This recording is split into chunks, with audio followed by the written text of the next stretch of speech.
మనసన్నది అన్నది కమ్మని కోకిలి కొత్తగా ఉందని వయసన్నది అన్నది వెచ్చని ముద్దే మత్తుగా ఉందని వయ్యారాల వంపులో సరాగాల కెంపులు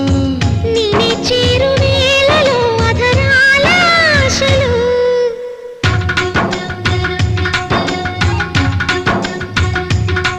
మనసన్నది అన్నది కమ్మని కోకిలి కొత్తగా